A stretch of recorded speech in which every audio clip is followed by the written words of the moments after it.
Bienvenue à tous sur cette vidéo les amis, j'espère que votre confinement se passe bien, que le temps n'est pas trop long, que vous avez quand même le temps d'appeler vos amis, vos familles, tout ça. Aujourd'hui, vidéo un peu différente, ce ne sera pas un c'est moi le connard, oh non, je pense en avoir fait le tour avec ce concept. C'était sympa, mais il est temps peut-être de se quitter, de savoir se dire au revoir et de laisser l'autre divaguer à ses occupations pendant que tout le monde s'en bat les couilles. Non, aujourd'hui, vous l'avez vu dans le titre, on part sur un thread horror. Un thread horror, qu'on peut traduire en français, un thread de l'horreur. Ce sera tout simplement une petite vidéo, je vous propose une histoire carrément flippante que j'ai trouvée sur le subreddit Let's Not Meet.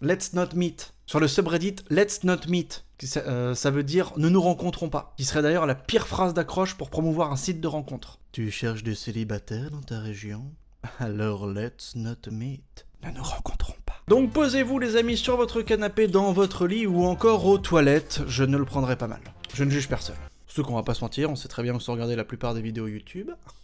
Je sais, je le fais aussi, d'accord? On ne se juge pas, on s'est dit qu'on ne se jugeait pas ici. Bon, je vous le dis, hein, c'est la première fois que je fais un thread d'horreur sur ma chaîne YouTube, du coup je sais pas ce que ça va donner, j'espère en tout cas que ça va vous plaire. Si c'est le cas, n'hésitez pas à vous abonner, je sais pas où c'est sur la chaîne YouTube, laissez un commentaire, un petit like. Mesdames et messieurs, je pense qu'il est temps de démarrer ce thread horror. Et aujourd'hui, nous découvrons l'histoire de Steve qui nous raconte qu'il a 19 ans au moment des faits. Steve est en vacances d'été avec sa famille à Myrtle Beach, dans un hôtel près de la plage. Alors que nous, quand on va en vacances d'été avec notre famille, c'est à Moëlan-sur-Mer, en Bretagne, dans le Finistère Sud. Ça fait moins rêver. Même si à mon avis, vu ce qui va suivre, Steve aurait sans doute préféré la Bretagne, à Myrtle Beach. Il nous raconte donc qu'il se trouvait dans cet hôtel avec sa famille, près de la plage, et qu'un soir, il n'arrivait pas à trouver le sommeil.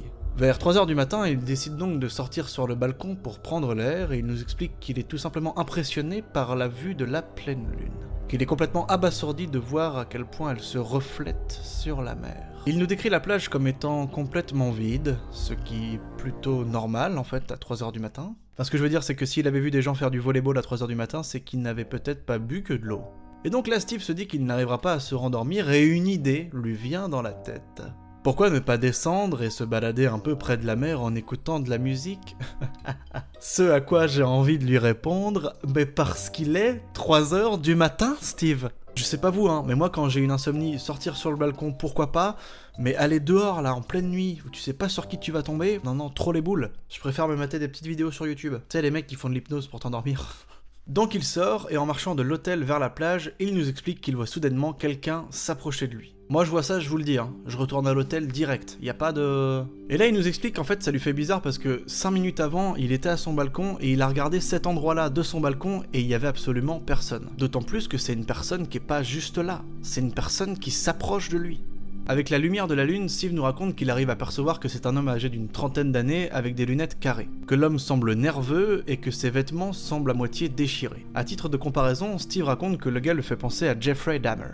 Jeffrey Dahmer, également surnommé le cannibale de Milwaukee. On est sur une ambiance. Là, il n'y a plus de doute. Tu vois ça, ça te fait penser à un cannibale. Allez, on retourne à l'hôtel. C'est pas grave, une insomnie, c'est pas si mal finalement. Steve raconte donc qu'ils ont un rapide eye contact et qu'il lui fait juste un petit salut. Et il décide de continuer sa promenade, l'air de rien, en mettant ses écouteurs. Il commence donc sa petite promenade avec ses écouteurs, parallèlement à la mer et en observant le paysage. Sauf qu'au bout d'une minute, il enlève ses écouteurs car il a une sensation étrange que quelque chose ne va pas. Il se retourne et voit une silhouette un peu plus loin, à l'entrée de la plage. Et en observant la taille et le comportement de la silhouette, il comprend très rapidement que c'est la personne qu'il a croisée un peu plus haut sur la promenade. Donc là, il commence vraiment à paniquer, tout en essayant de garder un côté rationnel en se disant que c'est trop gros pour que ce soit réel comme situation. Là, il se dit qu'il s'agit quand même d'une grosse coïncidence. Il est 3 h du matin, il y a quand même très peu de chances qu'il y ait un gars avec la gueule d'un cannibale hyper connu qui le suive sur une plage. Donc il décide juste de prendre une grande respiration et de continuer sa promenade. Pire décision. Bon après moi je sais pas comment j'aurais réagi dans ce cas-là. Je pense que par instinct de survie, j'aurais sauté dans la mer. Pire décision aussi finalement. Quelques secondes plus tard, Steve se retourne à nouveau et nous raconte que la silhouette est encore là, et cette fois beaucoup plus proche de lui. L'angoisse, horrible, mais horrible. Steve accélère alors le pas, et le gars aussi. Et il nous raconte que dans sa tête, il est toujours en mode attends, mais c'est pas possible que je sois poursuivi par un gars à 3 h du matin, on n'est pas dans un film quoi. Donc là, il décide de faire un move, il tourne à 180 degrés direct à gauche sans prévenir pour voir si le gars le suit ou pas. Et le gars tourne aussi à gauche à 180 degrés. Donc là, bah, y a plus trop de doute à avoir, hein. La situation est réelle. Et ça sent pas bon du tout, hein, on va pas se mentir. Donc là, Steve se met à courir, le gars derrière aussi se met à courir, et en gros, pour mettre un peu en contexte, Steve nous raconte que lui, il est toujours le long de la mer, et que le gars court un peu derrière lui, mais à même distance, près du rivage. C'est-à-dire que si Steve essaie de retourner vers son hôtel, le gars aura juste à l'intercepter en fait. Donc il est bloqué. Steve nous raconte que la course-poursuite dure entre 10 et 15 minutes. 10-15 minutes, c'est long. Moi, tu me fais courir 2 minutes, je suis dead, viens me choper, trop tard, j'aurais dû me mettre au sport. Et là, ce qu'il nous explique, et ce qui est le plus effrayant, c'est que toute cette scène se passe dans un silence total. Que tout ce qu'il entend, c'est son souffle, ses pieds sur le sable, la mer, et que dès qu'il se retourne, il voit la silhouette d'un gars courir vers lui. Quand tout à coup, Steve nous raconte qu'en courant, il commence à apercevoir une petite lumière bleue au loin sur la plage. Il croit apercevoir 4 personnes sur un plaid un peu plus haut sur le rivage. Donc là, il se dit, 4 personnes, si j'arrive à les rejoindre, le taré qui me suit là, on peut le mettre à terre en 2 secondes. Donc là, il trace vers le groupe, sauf que plus il s'avance, moins ça sent bon. C'est-à-dire qu'en s'approchant, il commence à voir 4 bouteilles d'alcool fort, dont 3 qui sont vides, que 3 gars sur 4 sont complètement éclatés, en train de dormir, et que le 4e qui est encore debout a un chapeau avec des espèces de LED bleu éclairé, et qu'il est aussi éclaté qu'il se parle à lui-même. Bah, c'est pas de bol. Là, c'est... Steve raconte qu'il est à 1m50 du groupe et que le gars est tellement arraché qu'il l'entend même pas arriver. La bonne cuitasse. Sauf que le gars qui suivait Steve depuis un moment commence à ralentir en voyant que Steve se rapproche du groupe. Steve se dit donc que c'est bon, que ça va se terminer là. Sauf que lui aussi comprend très vite que le groupe est complètement arraché, et là, il commence à taper un sprint vers Steve.